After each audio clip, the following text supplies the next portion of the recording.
nokuti makatendeka. Ndoda kunamata newe mdikani mangwanani ano. Ndoda kunamata newe pamusoro penyasha dzinoda kuti Mwari vadurure pamusoro poupenyu hwedu mangwanani anhasi, muzuva ranhasi, mukati meuno mwedzi, mukati merino gore.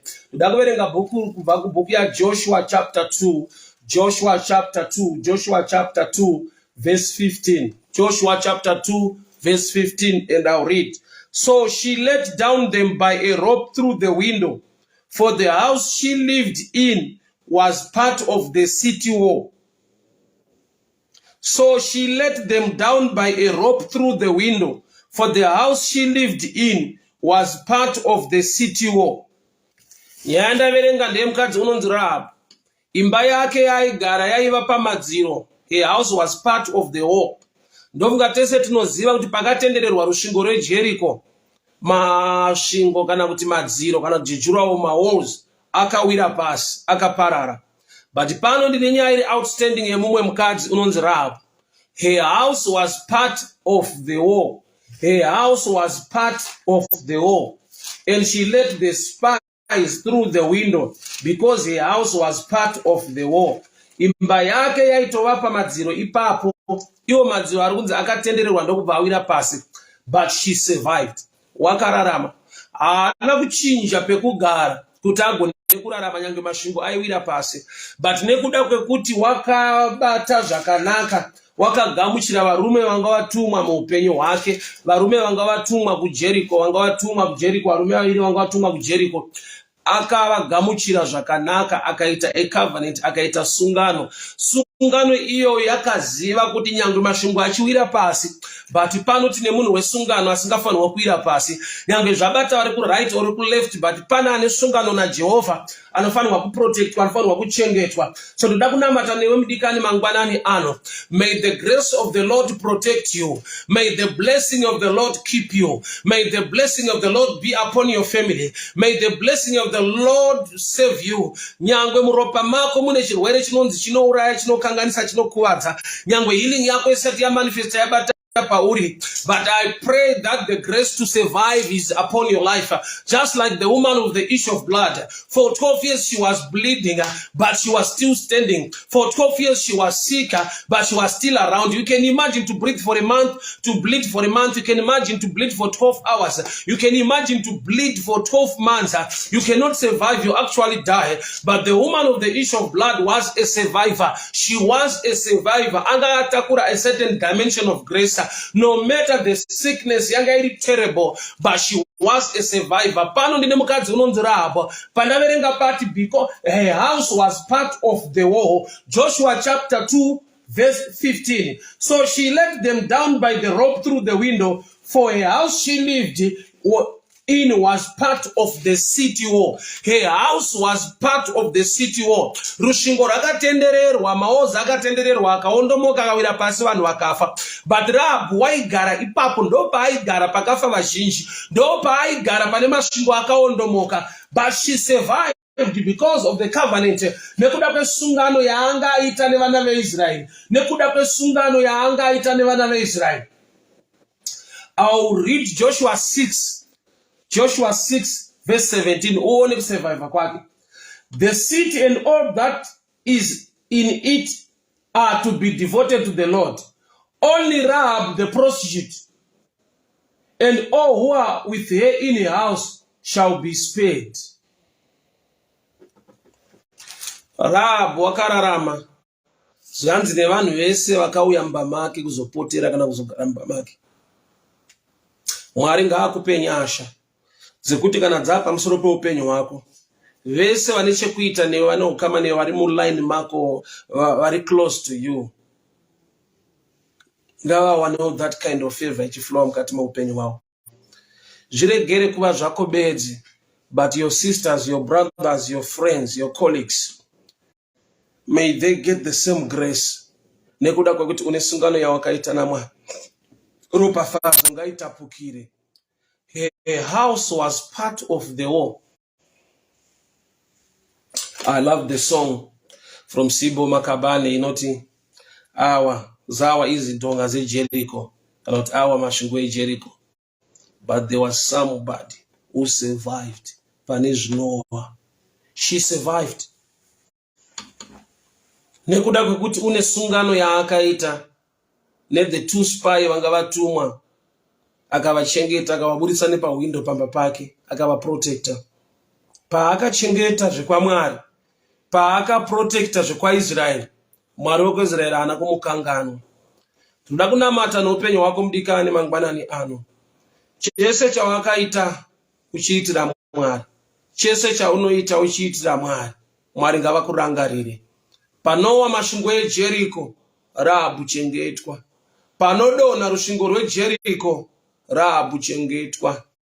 Panobhuroka mamwe mabhizinesi, rako ngarichengetwe, nokuti rine chekuita nebasa raMwari.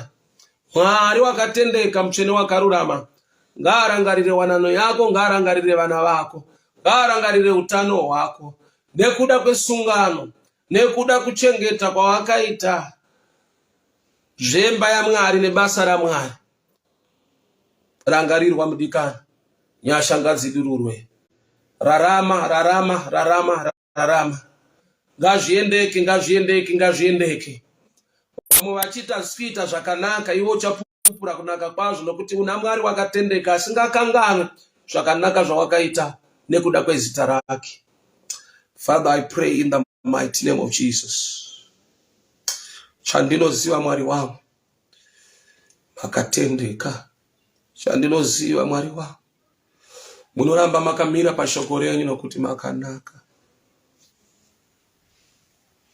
Chandinoziva Mwari wangu, kutendeka kwenyu kusingashanduke. Imi wazuro nhasi namangwana, mutsvene wakarurama, iye anoti kana areva kuna chinomudisturba nekumuvhiringa nekuchinja pfungwa dzake, nokuti iye haashanduke. Mutsvene wakarurama, Mwari wamasvimba ose. Nyangwe Rahabhu chaiva chifeve, asi nokuti wakava nesungano, wakachengeta zvekwaIsraeri, Mwari wakamira nebasa renyu, ukamira nevaranda venyu. Masvingo akadonha Baba, haana kutama paaigara, asi kuti nhamo ndo yakatama nyangwe agere nzvimbo ine nhamo. Baba, ndiri kunamata a special Passover kuchengetwa kwevana venyu munyika dzavari Baba, nyika dziri kure, munyika dzevatorwa. Mwari wako zvizhinji zvinorwa neupenyu hwavo, asi ndiri kunamata kuti muri Mwari, ruoko rwenyu harina kupfupika, nzeve yenyu haina kuremerwa. Kabadaya satalabosha mareketele boshia kataluba sayande mahuga da baraso komposhia kataliba sayande rebaba jaliga dayaso kontaya maluga diata komba jae. In the mighty name of Jesus, protection, protection, protection, protection. Mwari wangu, kururama kwenyu kuratidzwe muvana venyu. Makatendeka, makatendeka, makatendeka. Rahabhu wakava nesungano nevarume vaviri vamakatuma mukati memba yake. Rusvingo rweJeriko rwakawira pasi, vazhinji vakaparara. Asi Mwari makaratidza kutendeka kwenyu pasungano yenyu. Baba, muzita raJesu Kristu eNazareta, vana venyu vanotenda kwamuri Mwari, ngavasangane nefavor, ngavasangane neprotection, ngavasangane neprotection Mwari. Zvawira vazhinji muarea yavanogara, pamabasa avanoshanda, mucommunity yavari, zviregerewo kubata pavari Mwari wangu, nokuti vanokudai, nokuti vanokunamatai. Mwari wakarangarira Rahabhu nyangwe chaiva chifeve, asi nekuda kwecovenant nesungano yaakaita Baba wangu, ndakupai mbiri ndakuremekedzai nokuti makanaka. Imi Alpha, imi Omega, wekutanga nekupedzisira. Mwari, munhu paanoisa ruoko rwake pabasa renyu, paanoisa ruoko rwake pabasa renyu Mwari wangu, kabaya kata zviratidzei mukutendeka kwenyu Mwari wangu. Maoko awo paanobata nekushingaira nekuda kwebasa renyu Mwari, ngavarangarirwe, ngavarangarirwe, ngavarangarirwe, ngavarangarirwe, ngavarangarirwe. Mhuri dzavo ngadzichengetwe Baba, nyangwe nehama dzavo, mushamwari dzavo Mwari, sezvamakaita muupenyu hwaRahabhu, kuti iye nevese vauya mumba make vanorarama, vanonzvengeswa, vanogoneswa, nokuti vauya mumba mune sungano. ina Mwari wakatendeka, Mwari waIsraeri. Baba ndinonamata mangwanani ano. Vana venyu pavanoshingaira Mwari, zvavanobata nekuita pamusoro pebasa renyu, vagonesei, vachengetei, varwirei. Muzita raJesu Kristu weNazareta. Amen and amen. Mwari wenyasha vakuchengete. Mwari wenyasha vakurwire mudikani. Sarabhu akachengetwa pamasvingo eJeriko. Haana kutama paaigara, asi kuti nhamo yakatama kubva pamba pake, iye agere muarea ine nhamo.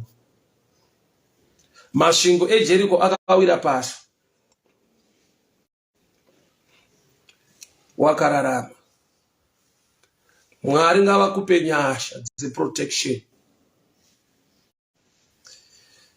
Zvichida pabasa pauri pane nyaya dziripo dzawira nekubata vazhinji, may God protect you. May God protect you. Zvichida mukuchaira mumugwagwa maunofamba, Mwari ngavakuchengete, Mwari ngavakunzvengese, Mwari ngavakugonese, Mwari ngavakurwire. Muzita raJesu Kristu weNazareta, muzita raJesu Kristu weNazareta. Nyasha ngadzikurwire, Mwari ngavakuchengete. Father, in the mighty name of Jesus, I speak blessing, protection, and favor upon your people. In Jesus' mighty name I pray. Amen and amen.